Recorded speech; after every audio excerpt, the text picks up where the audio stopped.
Black woman, I would be a fool to think there's something more astonishing than the way you wear your mahogany as if it's your birthright. I've seen it with my own vision. You're the only thing that's caught my eye but still worthy of the throne, because everything you do is a clear indication that God spent time on your creation. Black woman, when I was a man boy, I used to enjoy playing make-believe. I wasn't mature enough to understand your gospel, so I didn't believe in you.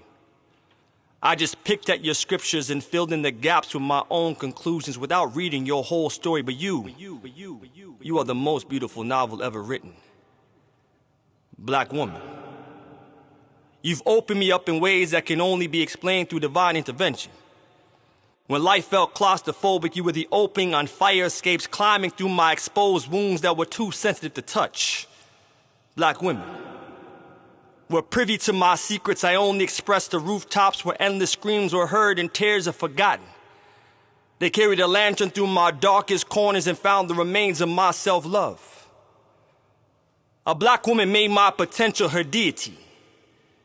She's the only one that truly had faith in what she was yet to see. Black women are known for their curves but carry most of their weight on their tongue, strong enough to lift a man's spirit. Oh, I love my black woman. Nyjah D. Birch. Woo! Welcome. That's a great introduction. I love it. I love it. In the house, in the flesh. For those of you who have never heard about the black woman, this is the man behind the black woman. Love your work. I'm blessed. I mean, it's blowing up Facebook. Yeah, I'm getting a lot of responses from the video. Nyjah D. Birch, named after my father, that's also a poet. And yeah, I actively work in the community. I believe we talked about that the first time. No, you don't think so? You didn't tell me the story. I figured I'd wait to unpack it here. Okay, good. So I'm a child needs practitioner, so I work at the hospital. I work at a couple group homes, which is ironic. Not ironic, but again, providing service. And I think everybody, even if they're not working in the community, and that wasn't their assignment or their chosen path, service is a very humbling experience because it shows you a lot of things about yourself, and you learn a lot of things about other people, and you develop core skills. So along with that, obviously, I do a lot of writing, spoken word. I'm also a playwright as well. And I found a lot of success in that, as well as creating events. And all of them have the same bottom line, the same ethos, the same principles, which is to transform, heal, and find a level of growth within the community. Over the last couple of years, I haven't been overt in saying this is specifically for the Afrocentric community, but I've done that recently because I felt something in my spirit saying that we need to stop shying away from how we love one another. And my first bold move was to do the Black Diamond Ball and present this piece. I could have did a couple other pieces, but I felt like it was so essential now, not only because Black women continue to elevate and support and empower men. It's time for us to do our part in that regard. So what I did was, prior to, I was online. I said, you know what, this is ironic that I cannot find. I thought maybe it's because my search engine, or maybe because I wasn't looking hard enough. There is no piece online specifically to Black women. There's nothing. So whether it's praise, worship, acknowledgement, specifically, there's videos about beautiful women specifically for Black women. Absolutely. That's a good chord, because I was saying this cannot be right. So I said, it's not something that I'm doing because it's a challenge for me. It's easy for me. I just couldn't believe it wasn't there. So I set on a journey, and again, you know, like I told you, it's not a reach. I have a lot of strong Black women in my life. So it's not, Black women's never been an internal conflict I had with a love-hate relationship. I love, and I say this boldly, I love Black women. Question.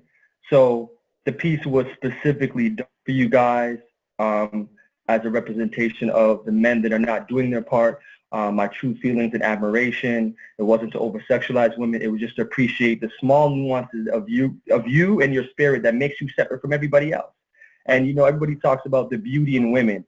what makes Black women so beautiful, besides all the gifts of curves that you guys have been given, is the fact that to have gone through what you guys have gone through over centuries and years, and still to smile and find happiness. That is one of the most beautiful things I can say that I've taken and watched from a woman, and say, I have no excuses. If you can do that, anybody can do that. There's no one that's been through what you guys have been through. And that's just facts. And so that's what I want to show was, I'm not saying that you can't love who you want to love, but when you understand, if you've had a Black mother, an aunt, a sister, and you watch them daily on what they have to go through, what they have to hold in, and to still be expected to be happy on top of that, that's a large feat. And I think that's something that even as a Black man, we have to do with our own strife. But there's only one person that can relate to you on that level. And you have to acknowledge that, or you're ignoring the parts of you that you don't believe are there. So it's almost impossible for me to see the Black woman in that light. So again, that's my spiel about Black women. As you can see, I'm very passionate about it. But yes, absolutely. The fuel, the heart, passion came from to deliver that piece. Mm-hmm.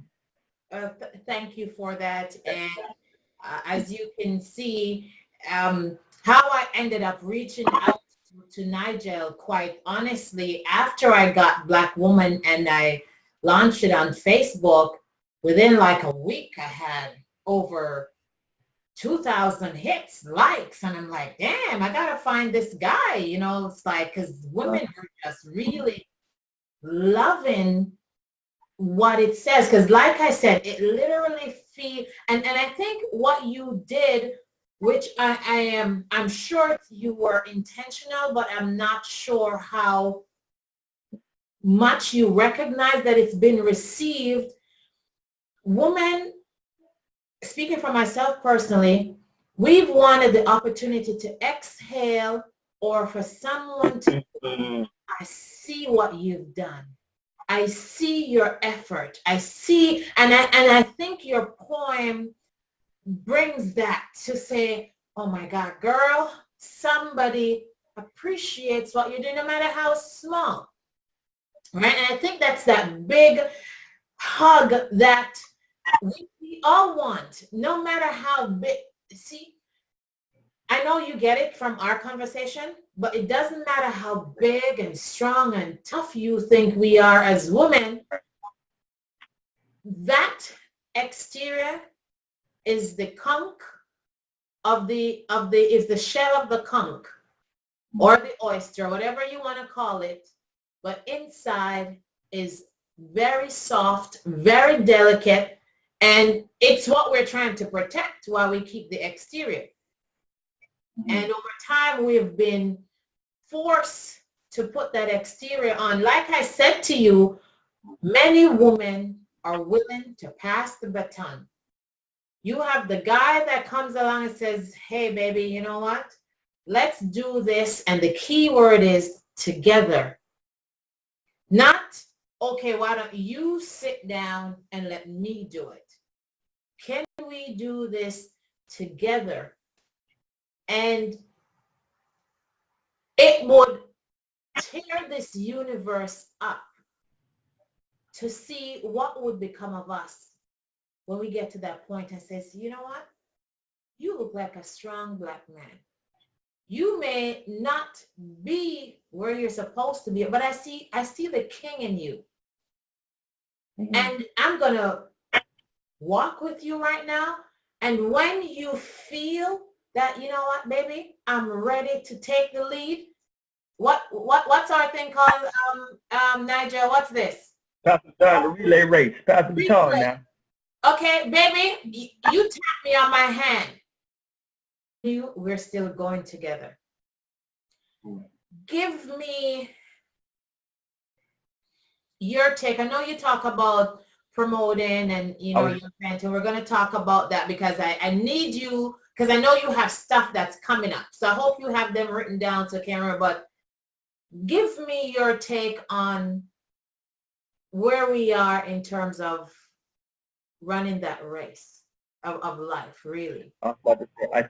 I think we have to go to talk about rudimentary steps, going back to the basics, And it's funny because what's going to happen is, as we're talking, I'm thinking about it right now, and it got me laughing because we say things when we speak that we're going to have to, and anybody that has found success in the route of building some form of intimacy with men or women are going to have to go back and break the steps to see how that happens. So when you're talking about the veil that's over Black women and how they just want to take that veil off and relax, I think part of the problem is that there's not enough listening, because it's funny because I think men miss the mark of that space because, and I say sexuality tends to, we're very emotional and very passionate people. So I think that intimacy prevents us, and I shouldn't say intimacy, sexuality, that form of intimacy prevents us from understanding each other better. So you're always allowed in that woman's bubble, but are you listening? Because I think that once you listen, then you won't be intimidated by this presentation that the world sees, because she's inviting you in to see that I'm tired. And she's saying I'm tired, and you're saying, okay, how are you tired? Why are you tired? And you're saying, how can I help you during this time of fatigue? And you're having that actual conversation. I don't think there's enough intimate conversations and listening happen. So men tend to perceive, what was it?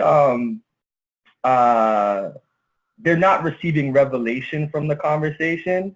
They're just perceiving it a certain type of way. So there's a lot of, I talk to my guy friend, and I'm at home with my woman, but I'm sleeping with my woman, and we're going through our daily routine, but then I'm asking my boy what I should do about my woman. Your woman's right there. So there's, in the training process to feel comfortable in passing the baton, as we talked about, there should be a component of listening and communication, and not listening because your woman wants you to listen.